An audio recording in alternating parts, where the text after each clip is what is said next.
Bonjour, on est devant la mairie de Montreuil en Seine-Saint-Denis. Il y a une mobilisation aujourd'hui des enseignants dans ce département. Je vais donner la parole à deux enseignantes pour expliquer les raisons de la mobilisation, le caractère particulier au-delà des problèmes nationaux qu'il y a dans le département. Peut-être pour commencer. Donc le mot d'ordre aujourd'hui c'était le 93 ne fait pas sa rentrée. Et la mobilisation elle est assez suivie parce que là dans les collèges de Montreuil on est à des taux de grévistes de souvent 60% par collège. Le lycée aussi est mobilisé.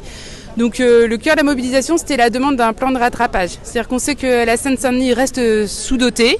Les rapports parlementaires le rappellent et on a donc en fait recensé les besoins et on sait qu'il faudrait des milliers de postes de profs, des postes d'AESH pour assurer un encadrement correct pour les élèves et aussi un plan sur la question des bâtiments, de la qualité d'accueil, du chauffage, etc. C'est des questions en fait essentielles pour assurer nos missions.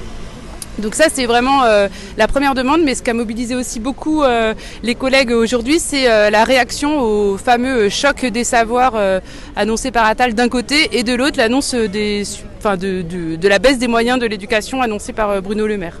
Du coup il y a une articulation justement entre ces demandes au niveau départemental, le 93 qui est sous-doté par rapport aux autres départements, mais aussi une philosophie d'approche de l'éducation qui ne reflète pas notre façon de voir notre métier. C'est quoi que les collègues ils ont concrètement, qu'est-ce qui est dit contre c'est les groupes de niveau dont vous parlez? Ils veulent pas du tri des élèves.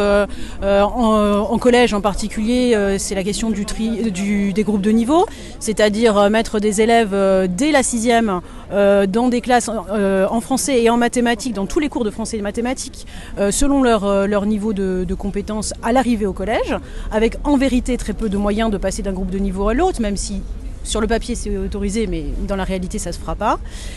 Donc philosophiquement on est contre cette façon d'imaginer l'éducation, qui n'est pas celle pour laquelle nous sommes devenus enseignants. Mais en plus de ça, quand bien même on serait d'accord, on n'a pas les moyens de le faire. C'est-à-dire que le gouvernement ne met même pas les moyens pour mettre en place sa propre politique. Là aujourd'hui, si on voulait mettre ça en place, il faudrait arrêter tout les autres dispositifs au sein des collèges. Par exemple, plus de demi-groupes en sciences, donc plus d'expérimentation en sciences. Par exemple, plus de latin, plus de grec. Par exemple, plus de demi-groupes non plus en langue.